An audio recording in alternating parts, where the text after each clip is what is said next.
Good afternoon, and I think good evening to some of the others joining from outside UK. So I know there are people joining from Sri Lanka as well as Dubai. So thank you all for joining our fourth webinar in this webinar series. We started to support the Sri Lankans affected by COVID-19. So for those who are new to APSL, I would do a quick introduction and overview of what APSL is and what we are doing. So APSL was founded in 2004. We have been quite active in both in the UK as well as Sri Lanka over the past 15 years.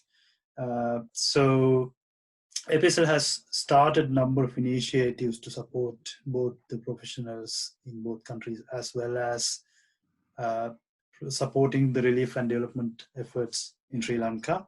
So we have done a number of activities, number of initiatives in both countries. So in the UK, we have a number of programs over the years, Ask the Expert series, Young Professionals events, Sri Lankan student events, Living the UK series for second generation Sri Lankans, APSL mentoring scheme, We Sri Lanka, and research symposium. So these were highly successful programs we've been carrying out, led by the executive committee of APSL. And in Sri Lanka, we've been mainly active in relief and development efforts. So the key ones to mention, key projects to mention are scheme, solar villages, student essentials, flood relief, cancer relief, and chronic kidney disease relief. And APSL awards. So they've been very busy delivering these programs over the past years. So most recently, the key things we've done over the past 3-4 months is to start initiative to support Sri Lankans affected by COVID-19. And one of the most successful programs we done was the APSL Emergency Response Fund, led by the APSL General Secretary, Dr. Lashan Galla. What we did was we raised funds from Sri Lankans around the world to support Sri Lankan people in Sri Lanka as well as the hospitals in Sri Lanka. So I'll quickly share my screen to show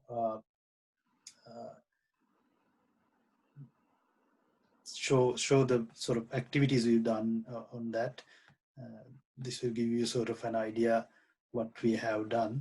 So I believe you should be able to see the two maps, probably do the presentation mode. So in Sri Lanka, we have provided dry rations to over 1,600 families. You can see around the country, we have done this activity. And also we supported 9 hospitals through this program. And also you can see we had kind support from LSR for these projects as well, both to provide dry rations as well as support hospitals. So it's been a very successful program. We are coming towards the end of phase 3 of the program and closure of the program. So I think we should all congratulate Dr. Lashan Galla for that tireless work. So the other activities we've done in UK are mainly supporting Sri Lankans who don't have access to the benefit system in the UK. So we provided financial support to a number of families and individuals. And also this webinar series, we have done 3 webinars so far. This is the 4th in the series. We started with the UK government furlough or job retention scheme webinar delivered by Mr. Rohan Alvis. And also we had 2 other webinars on mindfulness as well as immigration matters. So we thought this will be highly timely and relevant with the global economy as well as Sri Lankan economy affected by this current situation. And certainly Dr. Coomaraswamy will be the best person to talk about it, and particularly he's led the Pathfinder Foundation's study group to propose the way forward for Sri Lankan economy. So before handing over to Dr. Coomaraswamy, there are a number of housekeeping points. So as I said before, I'll keep all in mute and the videos will be off. So only Dr. Coomaraswamy's video will be there, and I will mute as well once the speech starts. So his speech will be about 40 minutes. And we have about 15 minutes. I'm trying to limit the whole webinar to about 1 hour. And so far we received over 10 questions during registration, so we'll give priority to those questions. If we got any time left, we will allow for additional questions which you need to type it using the chat button. So with that, I would like to invite Dr. Coomaraswamy to kindly deliver the speech. Thank you very much, Mahesh. And let me, before I go any further, wish our Muslim friends Eid Mubarak, and to thank Mahesh and APSL for giving me the opportunity to participate in this webinar.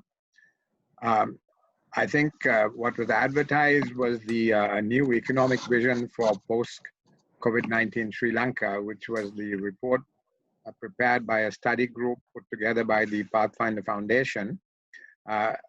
Prior to getting onto that, I thought it might be instructive just to share with you some thoughts I have on the Sri Lankan economy, which might give context to the recommendations in the report. But let me also bring to your attention the webinar conducted by the Central Bank of Sri Lanka yesterday.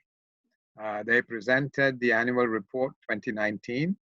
There was an excellent presentation by the Director of Economic Research, Dr. Amarasekara, and the Governor as well as the Deputy Governors also responded to some questions during a panel session, and there was a lot of excellent information and far better information that I would be able to give you. But so anybody who's interested could go to the Central Bank website and have a look at that webinar. Now, what are some of the key issues that I would like to share some commentary with you on? First, obviously the disease, I think all of you know, Sri Lanka has done very well in containing the pandemic. There are a little over 1,000 cases, but only 9 deaths. And as of now, the new cases are all in kind of quarantine areas. There was, of course, half the cases came in the Navy, the Velisara camp. And there are some cases, I think, which have been emerging in recent days as well. Plus, there have been 1 or 2 cases amongst those Sri Lankans who are being brought back to the country. But again, in the quarantined areas. So there is no real spread in the community at the moment. And the situation seems to be pretty much under control. 23 of the 25 districts now have had the daytime curfew removed. Only Colombo and Gampa have some restrictions. And even there, people have started to go to work. I think the essential services plus businesses have been asked to bring in about 30% of their workers. So there is a significant amount of normalization. There are a couple of days of curfew over the weekend, but that is, I think, to make sure that people don't gather in crowds during the celebrations over the weekend. So that's a very positive narrative. And by getting on top of the disease relatively quickly, Sri Lanka would be able to limit the negative impact on the economy as well. So what are some of the key issues as far as the economy is concerned before I get on to the recommendations of the report? On the growth front, clearly the whole global economy has taken a big hit, and our major export markets, Europe and the US, are taking a very big hit. All this will have an impact on our exports, on our tourism, and the overall impact is difficult to ascertain in full at the moment, but there is undoubtedly going to be a significant adjustment that would need to be made. So what about the growth prospects for the country? The Central Bank of Sri Lanka is projecting growth in 2020 to be 1.5%. At the beginning of the year, it projected that growth would be over 4%, 4.5+%, bouncing back from the low base of the 2.3% growth last year, as well as some of the confidence that was restored after the elections. But now this is now being revised down to 1.5%. The IMF sees a contraction in the economy of somewhere between 0.5 and 1% for this year. But in assessing the growth performance of the economy, it's helpful to take into account a couple of factors. One is Sri Lanka has a relatively large non-tradable goods sector. Over 70% of the aggregate demand in the economy comes from domestic demand. Now, in normal times, this has actually been a drag on our growth prospects, because with a market of 21 million people, if you have most of the demand coming from the domestic economy, clearly you're constraining your growth prospects. However, in this situation, the fact that our non-tradables are a significant proportion of the economy brings about some resilience. So that should be taken into account in assessing what our growth performance is going to be. So I personally feel it will probably be somewhere between 1.5 and the IMF figure, but we could well have a small positive growth during the course of this year. What about the impact on the people? Clearly, employment is going to be hit. Two very large employment intensive areas, that's the apparel sector and tourism, have been very badly affected. Daily wage earners have been hit, and we've seen people put on furlough, and some people have lost their jobs, and we are seeing people taking salary cuts. So all that is taking place. But again, to balance that, there are some sources of resilience in the economy. One is there has been a very good Maha harvest. So 25% of the workforce is in agriculture.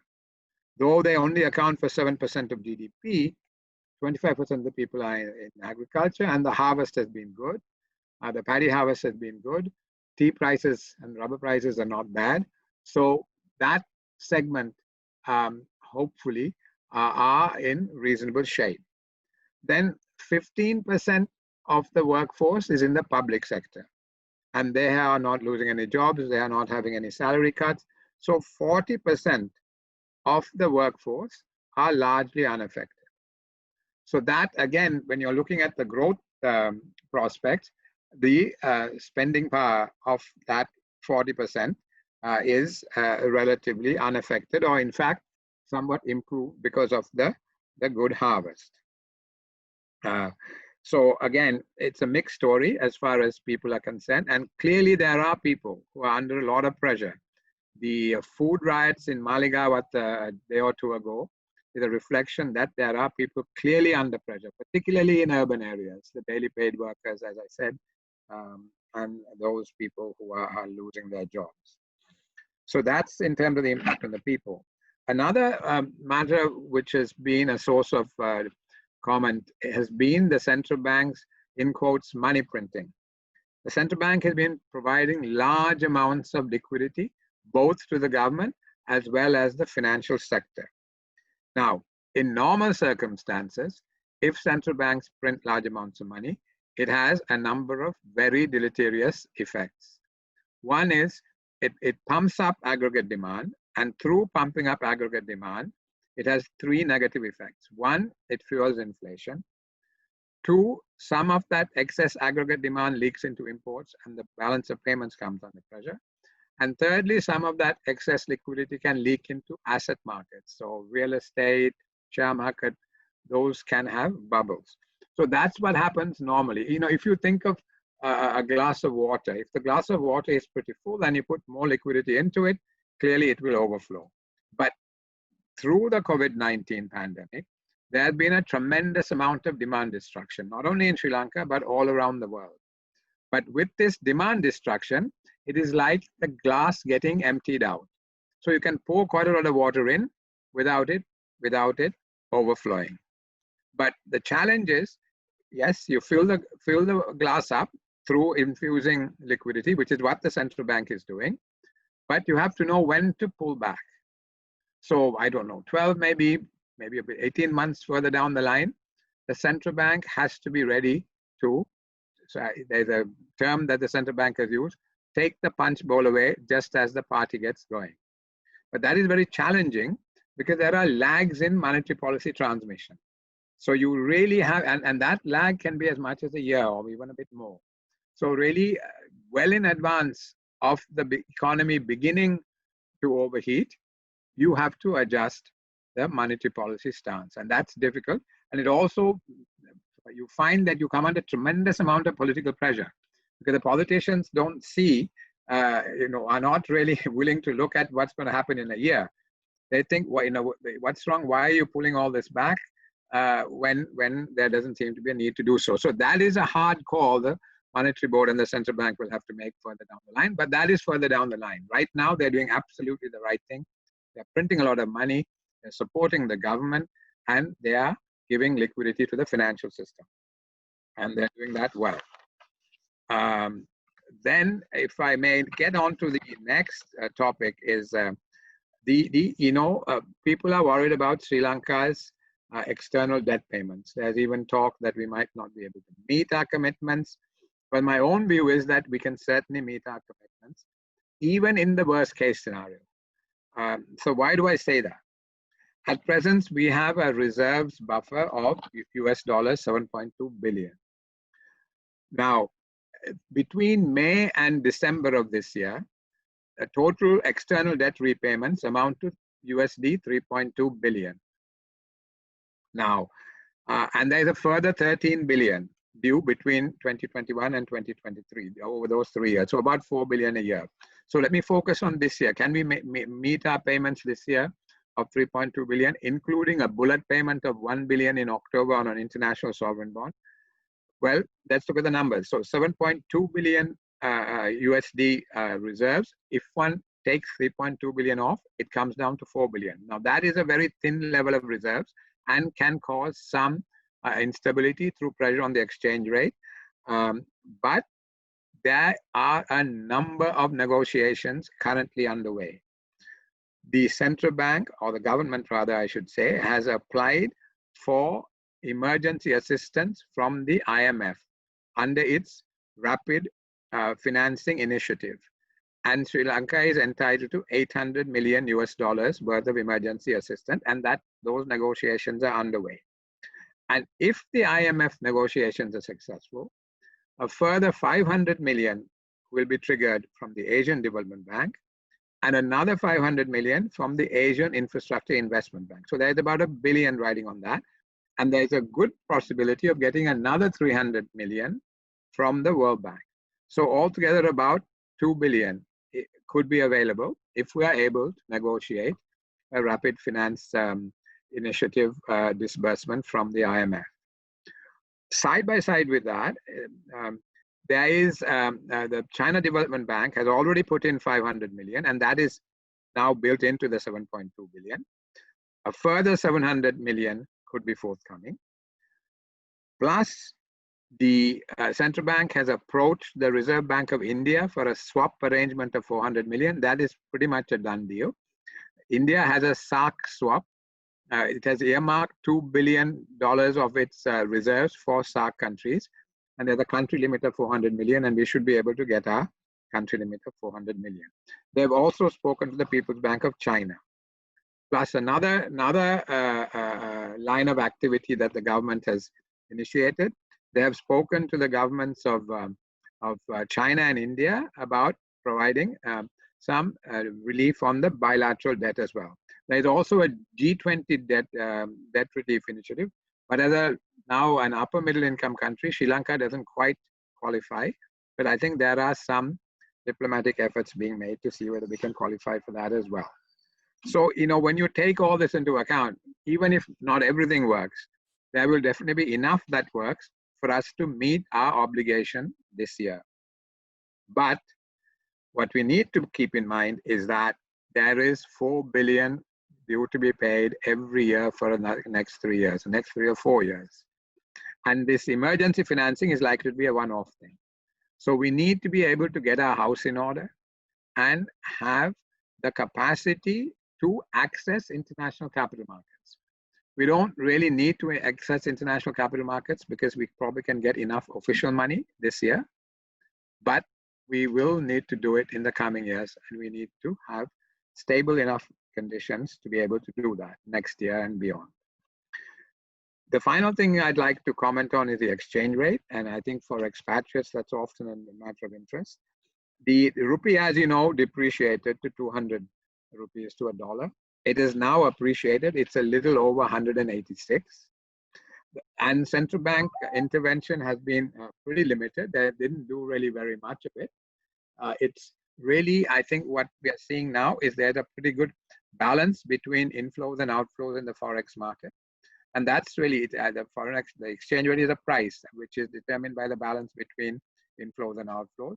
With the temporary import controls that were put in, that has mitigated or offset the loss in export earnings, and the exchange rate is in a reasonably stable situation.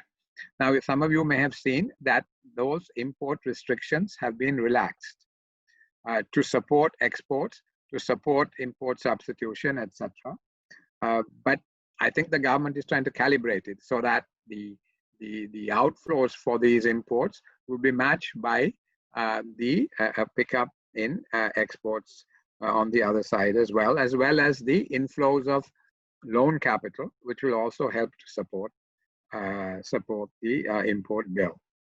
So the exchange rate actually in 2018 depreciated by 16%. That was the time the US Fed was increasing interest rates, and there was a massive outflow of capital from emerging markets, including Sri Lanka, which put pressure on the exchange rate.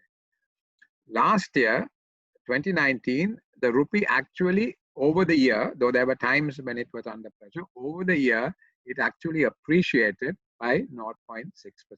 So it was fairly stable over the year. This year, it has depreciated, I think, about 3%. But at the moment, there doesn't seem to be too much pressure.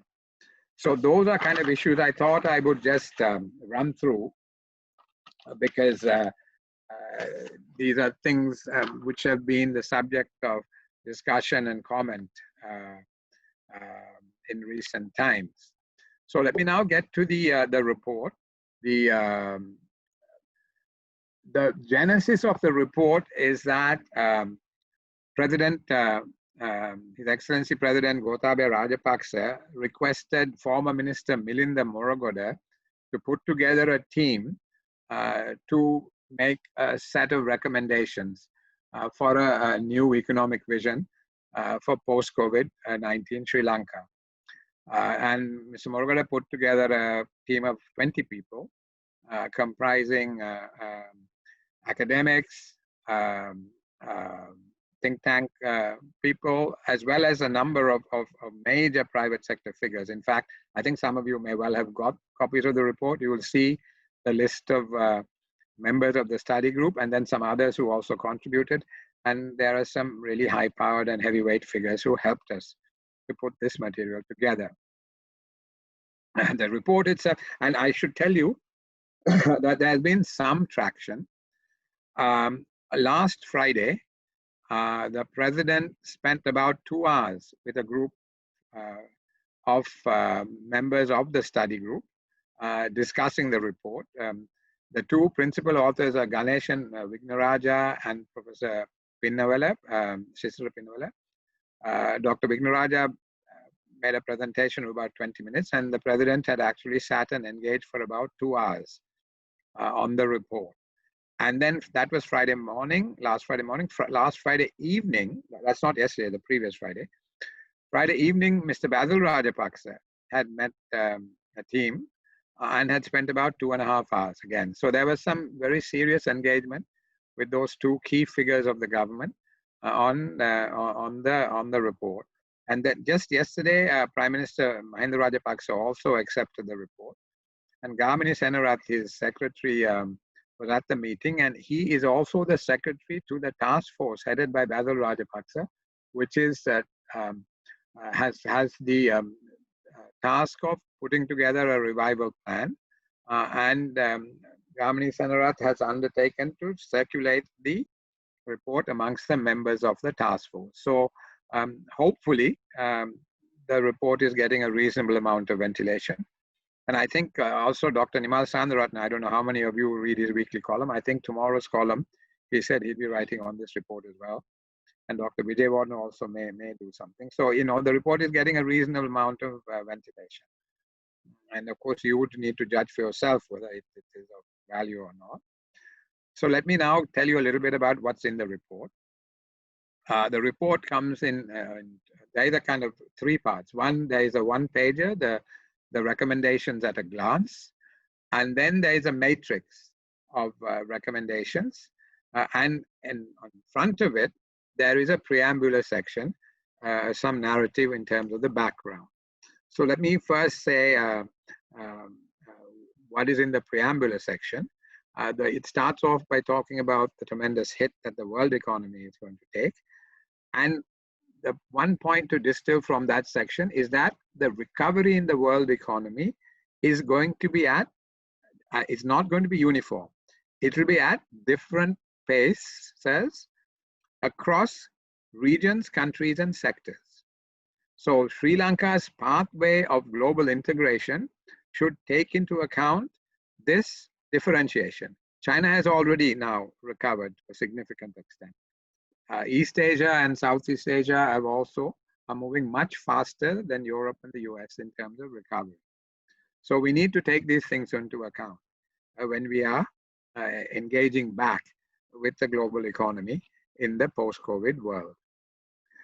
I should share with you the parameters within which the group worked on this study. One is the overall focus should be on protecting human life. That was the immediate first priority. Second is constructing a bridge to achieve economic stability in the short run.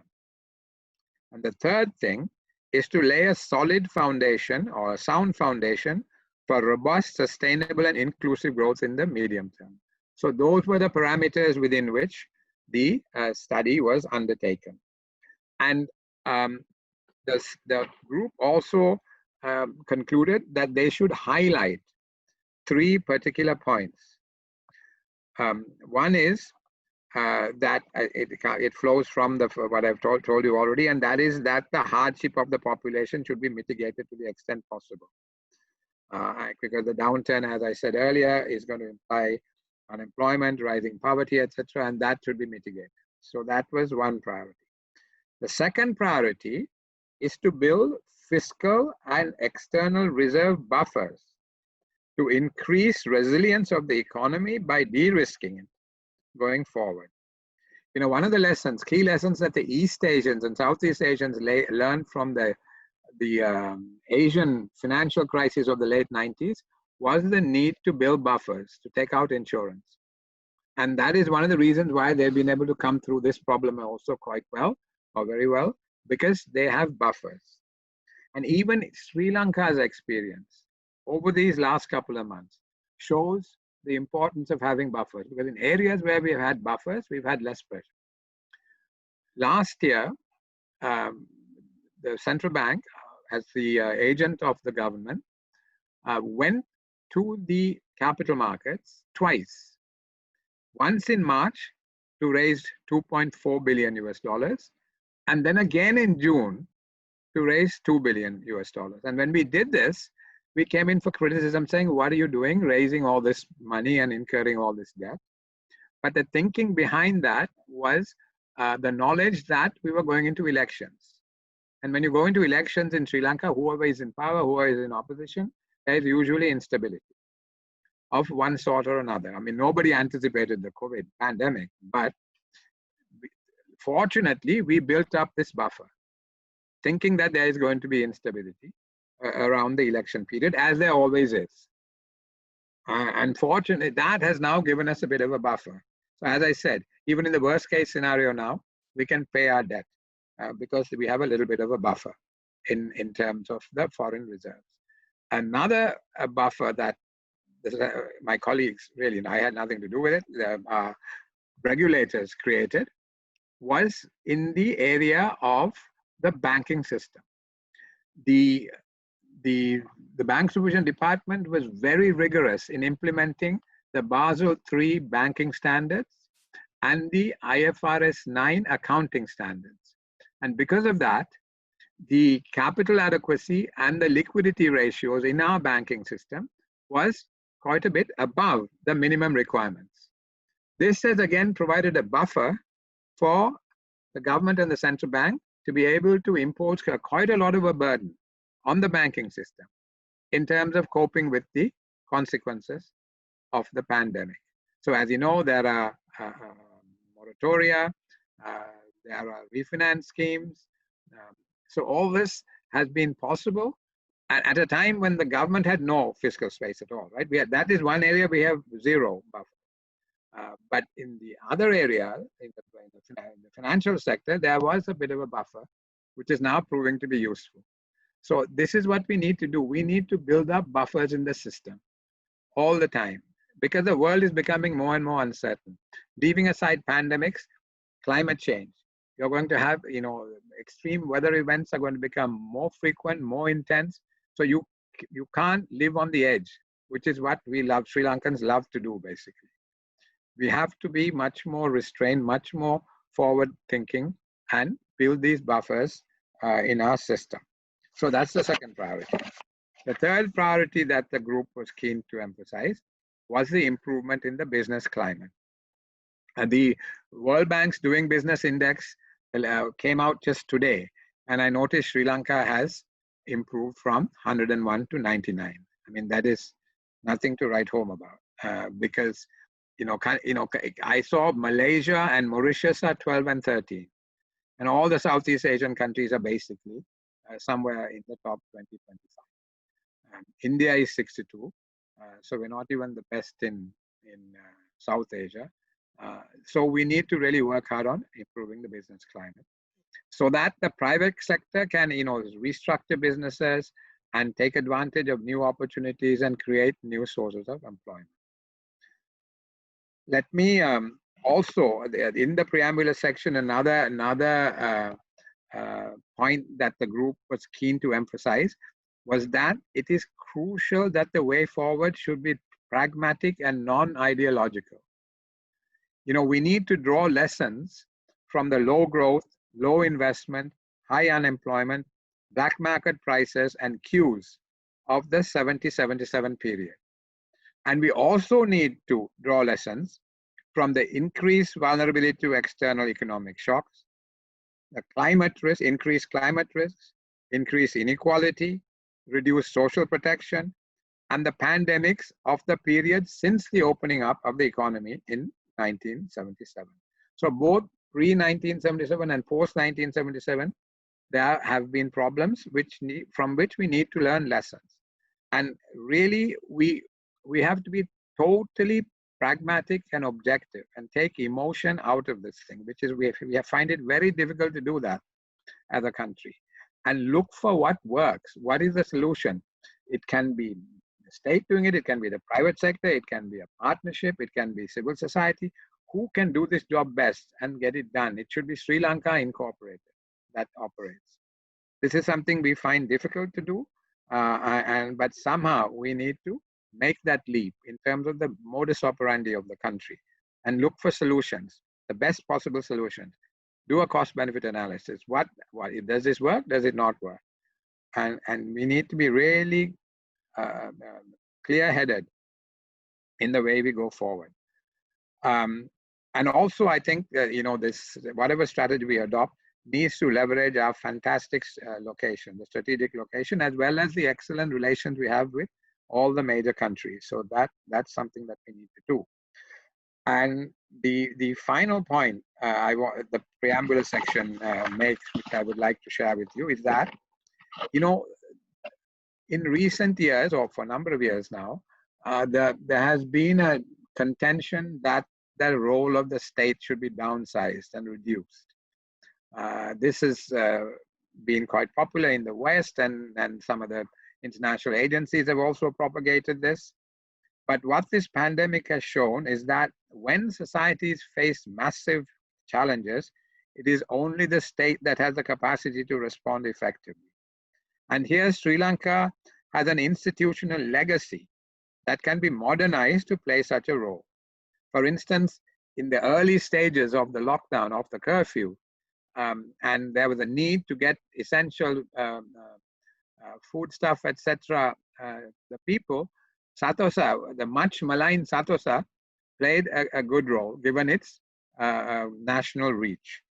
So I think we need to modernize the state, but that we have to give again, this should be done in a pragmatic, non-ideological way, because any resetting of the role of the state should be carefully calibrated to ensure that inefficiency and corruption are minimized. That is one thing. The second thing is that the role of the state should not in any way stifle the private sector's role as the engine of growth in the economy. So you have to take into account those factors as well. The state has a role to play, yes, but it has to play that role side by side with the private sector. And if the state is given a bigger role, then we have to minimize corruption and inefficiency. So those are some of the key messages that are there in the preambular section of the report. Let me go faster. Okay, the policy matrix, I'm not going to go through it in detail because that will take far, far too long. There are lots of stuff there, and those of you who are interested may want to see it. I should also say that in the report, each of the 20 persons in the study group contributed a submission to the work of the group. And those are also there in the report as annexes. And so you may want to refer to those as well, those of you who are interested in doing a deep dive into the work of the group. So the policy matrix has identified 9 problem areas and has made short-term as well as medium to long-term recommendations as to how to address these problem areas. So I'll quickly run through the 9 problem areas. One is social empowerment and social safety nets. And there are some recommendations related to education and health in that section. 2 is food security and agriculture. 3 is macroeconomic management. 4 is trade and investment. 5 is infrastructure development. 6 is technology and IT and digitalization. 7 is labor and labor market reform. 8 is banking and finance. And 9 is strengthening the institutional infrastructure for policy coordination and better implementation.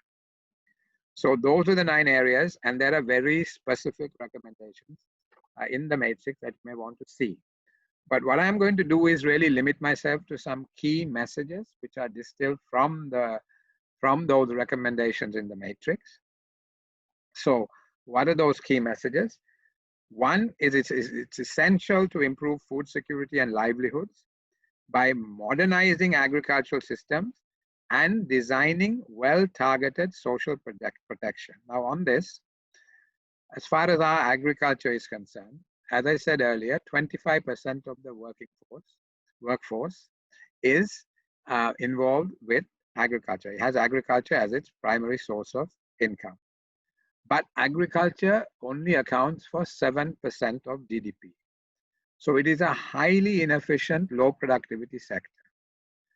Really, we kind of trap people in low productivity, low income agriculture through various schemes like free water, like subsidized fertilizer, guaranteed prices. All of that is good to get people's nose above the water and has played an important role. But what it is now doing is that people are just stuck there. We have, now the numbers will change, but before the pandemic, less than 5% of the people were below the poverty line. But there's a big concentration of people just above the poverty line. And large number of them are in this low productivity, low income agricultural sector. So we need to see how we can modernize agriculture, how we can increase productivity, how we can increase incomes. And the report strives to give some recommendations as to how to do it. As far as social protection is concerned, Samurdhi is a key instrument, and it is really a failure. It's an abysmal failure because there are people who should not be on the list who are getting it. People who should be on the list are not on the list. In fact, recently some research was done, and it was found that 44% of the people who should be in the social welfare component of Samurdhi are not. 44% of the bottom quartile, the bottom 25% of the income distribution are not on the Samurdhi list. I mean, which is a tremendous indictment. And there are something like somewhere between 5 and 10% of those in the top quartile in the Samudri list. So those are the kind of distortions that have come about because of politicization. So we need to really, some work has already been done in redefining the criteria. We need to implement them going forward. Obviously, it's politically almost impossible to take people off the list, but going forward, hopefully, these eligibility criteria will be used, on the way forward. That's one message, right? Improve food security and livelihoods, modernizing agriculture, and designing a decent social, targeted social protection. The second key message is do whatever it takes to find monies to protect people and businesses, especially MSMEs. And at this point, there is every reason for the Sri Lankan government, like every other government, to borrow big. So, but because of the problems we have with external debt, particularly commercial debt, we need to borrow from domestic sources. And when it comes to domestic sources, it's the central bank which will need to print money and help the government at this time, as I told you. On top of that, we should maximize our borrowings from official donors, official creditors, that is bilateral donors and multilateral agencies. So we have no choice but to go and, as I said, borrow big. Central bank has to play a major role. Domestic sources have to be a large part of the story. And the official sector of the creditors also have a role to play. Then the third key message is to ensure that Sri Lanka's unblemished debt servicing record is maintained. Sri Lanka has never missed a single debt repayment throughout its history, and it has a very, very credible record, a great deal of respect in terms of international capital markets for doing whatever it takes to meet its commitments. And we should continue to do that. And as I said, there is every possibility of doing that. I've told you about all the things that the government is doing to try to maintain that. The next key message is to set out a very clear and robust medium-term fiscal and financial stability strategy in the budget to be presented immediately after the election. This will then be the foundation for sustained growth in the medium and long term. And this fiscal and financial stability strategy, provided it is sound and robust, can also be the basis for negotiations for a new IMF program after the election. Now, why does one talk about an IMF program? Because when you do that, not everybody, but a significant number of people get very concerned that the IMF will come and dictate various things. Now, we have an issue. As I told you, we have to pay back 13 billion US dollars over 3 years, 4 billion a year from 2021 to 2023. To be able to do that and not impose too big a burden on the people as austerity, because one needs an IMF program which will enable us to raise money and to build up a level of reserves whereby we can pay our debts and still have enough money left over to finance a sufficient level of imports to fuel growth and to meet our basic needs. That is the challenge. And to do that, we have to have access to international capital markets.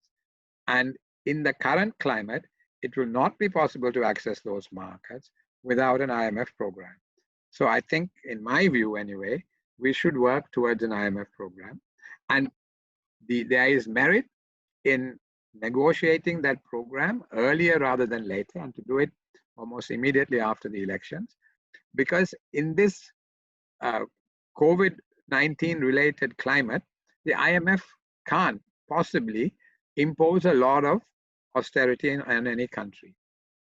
But if we wait and go in a year or 18 months time when things have got really desperate, then by that time the IMF may be reverting back to mean and will be perhaps trying to design programs which have less of a focus on growth and employment and more on stabilization. That balance between financing and adjustment is likely to be more favorable earlier rather than later. So in my view, that's why it will be good to go to negotiate with the IMF early, after the election. Then the next point is addressing the losses of SOEs. Clearly, that's a big burden on the government budget. I should have said that, you know, right now there is a lot of pressure on the budget because of a loss of revenue. One, because the economy has slowed down. When the economy slows down, VAT collections, and now with the import ban, import duty collections, all those are coming down. On top of that, the government also gave some tax concessions, some tax relief earlier on. All this together has meant that there has been a tremendous reduction in revenue, which is what the central bank is filling through its liquidity provision. So I think the pressure on the budget can be taken off by addressing the losses of SOEs. What are some of the things we can do to have transparent pricing structures, to create a holding company? This is what the Singaporeans have, a holding company called Temasek. We can create a holding company which can then operate on commercial basis. It'll still be state-owned, but it can operate much more on a commercial basis to hire top-class people and to operate on a commercial basis. And the other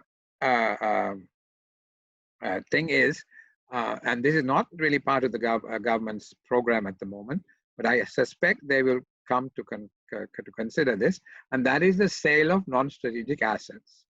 Because with this lack of revenue that we have, the least painful way as far as the people of the country are concerned, particularly the ordinary people, is to sell non-strategic assets like hotels, like the hospital. You know, there are a number of things one can do. Even maybe list about 10% of the People's Bank and Bank of Ceylon on the stock exchange. There are various things that can be done. You don't have to give control of any strategic asset, but you can leverage some of the assets that the state has through its SOEs to create proceeds, which will take the pressure off having to increase taxes or cut important capital expenditure or recurrent expenditure is almost impossible to cut because it's all interests and public servant salaries and social welfare. So that's another area, the whole SOE sector, and Sri Lankan Airlines is a major challenge in that area. We need to restructure it and see whether it becomes just a regional airline or what has to be done. That's a big challenge. Then another key policy message the group had was to attract some of the investment that is relocating out of China. So, as you know, the Japanese government is giving a lot of money to its companies to relocate. Korean companies are relocating. Chinese companies themselves are relocating. So we need to see whether we can get some of those in to the Hambantota industrial zone and some of the other industrial zones, some of the services industries to the port city. So all that is, again, a concerted effort needs to be made to see whether we can attract some of the relocating industry. Now, Vietnam is doing something. The Indonesians, I understand, are getting a lot of American companies going there. So these are things that we need to really be agile and quick-witted to take advantage of. Two more messages, and then I'll end. One is import substitution and export development are both important. And again, we should be non-ideological about this. So you pursue import substitution in a manner that does not lead to, one, a misallocation of resources, which in turn feeds into inefficiency, higher prices for the consumer, and poorer quality for the consumer. So I was very pleased to see, I saw some of the import bans had been taken off, and in that, in the Gazette notification, it says that importers can be given protection, but the price of the import substituted product has to be less than the price of import. So that is the discipline. That going forward, we should really maintain. And of course, we must promote export growth because with a market of 21 million, the demand coming from that market with the per capita income now of less than $4,000, that aggregate demand is not enough to fuel 5% plus growth on a continuous basis. I think the government wants to get to 7% growth in the medium term. So that's not possible without having access to external demand, and we need to promote exports. And we need to diversify our product mix, and we need to diversify our markets. And for that, trade agreements can play a very important role. All the countries are doing it, so we shouldn't be the one country to miss out, because the multilateral trade negotiations are, I think, pretty much done. With the US has pretty much, is really opted out of the WTO and has become a mess. So everybody is doing regional bilateral agreements and regional agreements, and we should not miss out.